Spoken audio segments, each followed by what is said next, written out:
Sir, আমি আপনার কাছে জানতে চাচ্ছি এই স্কুলটি কবে স্থাপিত হয় এবং আপনি এখানে কবে জয়েন করেন? বিসমিল্লাহির রহমানির রহিম। এই স্কুলটা প্রত্যন্ত অঞ্চল এবং আমাদের প্রয়াত মন্ত্রী সাইদুল হক, উনি আল্লাহ ব্যস্ত নসিব করুক, উনি আমাদের উপজেলায় দুইটা প্রতিষ্ঠান তার ওনার অনুদানে হয়েছে।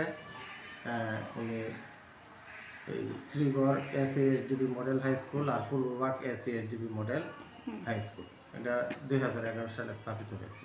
জি। আর আপনি কবে এখানে জয়েন করেন? আমি এখানে জয়েন করেছি 2024 সালের জুন মাসে। এই স্কুলের নামটা পুরা বিস্তারিত জানতে চাচ্ছি। এটা এই যে শ্রীগড় এসএএসডিবি, এটা একটা প্রকল্প।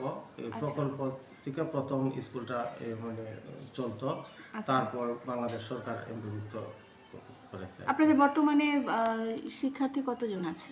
বর্তমানে প্রায় 550 মতো শিক্ষার্থী আছে। আচ্ছা স্যার, আমি আপনার কাছে এই মুহূর্তে জানতে চাচ্ছি যে আগামীকাল থেকে এসএসসি পরীক্ষা শুরু হচ্ছে, তো আপনার এবার পরীক্ষার্থীর সংখ্যা কতজন এবং ভালো রেজাল্টের জন্য কি কি প্রস্তুত আপনারা নিয়েছিলেন? ধন্যবাদ আপনাকে। এই বছর আমাদের পরীক্ষার্থীর সংখ্যা 35 জন। মোটামুটি প্রস্তুতি ভালো, আমরা আশা করছি যে আমরা ভালো রেজাল্ট করতে পারবো। বিগত বছরও আমরা উপজেলার মধ্যে 3য় স্থান অর্জন করেছি। এই বছরও আমাদের শিক্ষকরা অক্লান্ত পরিশ্রম করেছে, আমাদের মানে পরীক্ষার্থীদের পেছনে চেষ্টা করেছি এবং আমরা আশা করি এই বছরও আমরা ভালো রেজাল্ট করতে পারবো। আমাদের কোনো নাই, আমরা স্কুল কর্তৃপক্ষের থেকেই। এটা ভালো রেজাল্টের জন্য শুধু শিক্ষকই প্রয়োজন তা না, ভালো রেজাল্টের জন্য গার্জেন তাদেরকে বিশ্লেষণ করে দেখা গেছে যে যারা সচেতন গার্জেন ছেলে মেয়ে যারা আসছে তারাই মোটামুটি ভালো রেজাল্ট করছে। গার্জেনের ভূমিকা অপরিসীম। আমাদের প্রত্যন্ত অঞ্চলে বিদায় যদিও থানার পাশে, তবু আমাদের স্কুলের এই যে ডিজিটাল দিক থেকে এখনও আমরা পুরোপুরি মানে সফল হতে পারিনি, কারণ আমাদের যে শিক্ষক মানে আইসিটি, এখনও আমরা এই শিক্ষক পাইনি। আমরা এই 2017 সাল থেকে আমরা এই যে শূন্যপদের তালিকা দিয়ে আসছি, কিন্তু আমাদের স্কুলে এখনো পর্যন্ত এমনিতে মানে মাল্টিমিডিয়া ক্লাসরুম বা প্রজেক্টর আছে, এগুলো আছে, এগুলো আমরা এখন চালাই যেতেছি আমাদের সাধারণ শিক্ষক দ্বারা।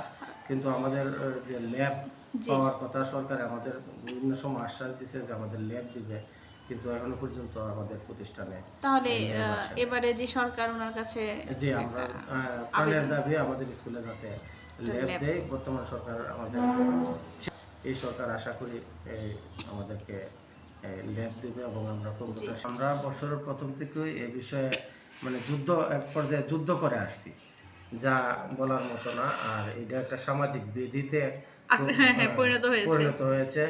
এই বিধি হঠাৎ করে মুক্ত করা যাবে না। আর এইটার পেছনে বিগত সরকার মোবাইল ডিভাইসে আসক্ত করে ছাত্রছাত্রীদেরকে অনলাইন ক্লাস বা বিভিন্ন বিষয়ে ইয়ে করার পরে তাদের হাতে এই ডিভাইসটা চলে গেছে। এখন এটার থেকে নেওয়াটা খুবই কঠিন হচ্ছে। তবে আমরা সকল শিক্ষক এবং আমি নিজেও এই বিষয়ে আপ্রাণ চেষ্টা, তাদের এই যে মোবাইল ডিভাইসের কুফল নেতিবাচক দিকগুলা আলোচনা করার পরে আস্তে আস্তে তাদের একটু উন্নতির দিকে আসছে। কারিকুলাম আমাদের শিক্ষার্থীরা বেশ এগিয়ে আছে, কারণ আমাদের বিপিএড শিক্ষক আছে, থাকার কারণে আমরা কারিকুলামের প্রত্যেকটা ইভেন্টে আমরা অংশগ্রহণ করি এবং সহিত বিভিন্ন পুরস্কারও নিয়ে আসি।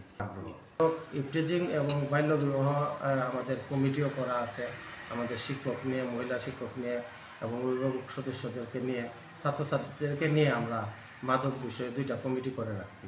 আমরা এই কমিটি প্রতিনিয়ত কাজ করতেছি, যাতে আমরা যে দিকে আমরা এই ধরনের সংবাদ পাই আমরা তাদেরকে সচেতনতার দিকে এগিয়ে আনতেছি আর আমাদের ছেলে মেয়েদেরকে মাদকমুক্ত রাখতে পারছি আমরা। ধন্যবাদ।